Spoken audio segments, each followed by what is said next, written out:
Hi, I'm Pat Baer. I'm here in Oni booth 216 at Emerald City Comic Con. Convention's almost over. We still have more creators we want to talk to. We got Yehudi Mercado. How's it going, Yehudi? It's going great. Thanks for having me, Pat. Thanks so much. Your book, Sci-Fu, is show debut. Show debut, even before it hit shelves. Yeah, it's in shelves in a couple days. The middle of March, it'll be in bookstores and comic shops. Yeah, 13th in bookstores, 14th in comic shops. Yeah, but those at Emerald City Comic Con got the chance to buy it early. That's how Oni does things. Yeah. Make sure you get those show exclusives. But then everyone's going to be able to read the book. And speaking of which, Sci-Fu, it's a science fiction epic. It's young adult. Yeah, and it's I say it's like a hip hop sci-fi kung fu epic. Because you know who your audience is, and that sounds amazing. Yeah. Like, it sounds amazing to me, but like, and it's all ages friendly too. Yeah, that's the thing.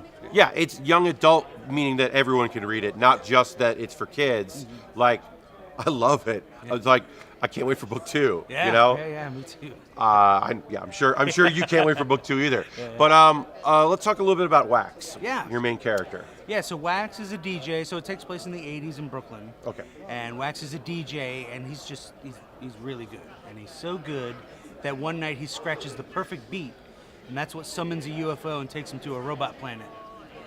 So it's sort of like a hip-hop Wizard of Oz. And he goes with his friends and his neighborhood and has to form a crew, and it's an awesome tale. But the thing I love about it is you start from a place that I can imagine a young kid thinking that's how these things happen, right? Yeah. It feels like something that a kid would dream up of, like, I created a beat so good that magic happened. Right. That science fiction is now reality because of how good I am. Feels like something that like a lot of people can relate to. Yeah. And then like his journey is basically like the sort of the guilt and the thrill of that power too. Oh yeah. So he's sort of like dealing with that responsibility because his family's there too. Because the UFO abducts his whole brownstone. So it's his sister, his uncle, his best friend, and then the girl he has a crush on.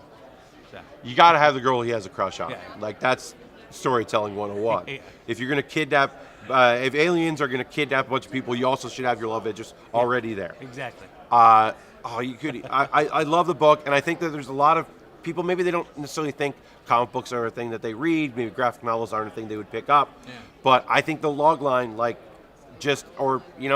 any information like hip-hop, sci-fi epic for a young kid set in the 80s, I think, and the colors feel right, even the alien world colors feel like... Yeah, the alien world's called Dystopia, and I wanted it to sort of feel like you are like inside of like stereo equipment, and like, so I used to have these turntables as a kid, and when you turn them on, it had this underlighting, and sort of like this amber underlighting, so like that's sort of what I was thinking of when I was drawing it. I think if you open the book, you just turn to a page, you're gonna get hooked on it, and I really hope that people that don't necessarily think of themselves as comic book fans are gonna be able to see themselves in the story. Yeah. I'm really hoping this is sort of like reaches out to more audiences. Yeah, and I think like being in actual bookstores is gonna help with that as well. Yeah. Just be able to reach some people. And you said you had an Austin event coming up. March 10th at Austin Books and Comics, noon to 4. It's my South by Southwest block party. Hell yeah. And we're launching Sci-Fu. There'll be a DJ, some food. It'll be fun for the whole family. You don't need a badge. Oh, that's awesome. Yeah. It's so nice when you can just go to a cool thing when a cool thing is happening around you. Yeah. That's awesome. Yehudi, thank you so much for joining me. Thank you. That's probably one of our last videos here for Emerald City Comic Con. We've been here all weekend. We shot a lot of videos, talked to a lot of creators. We hope you checked all that out on our social. And we'll see you at the next event Oni's at.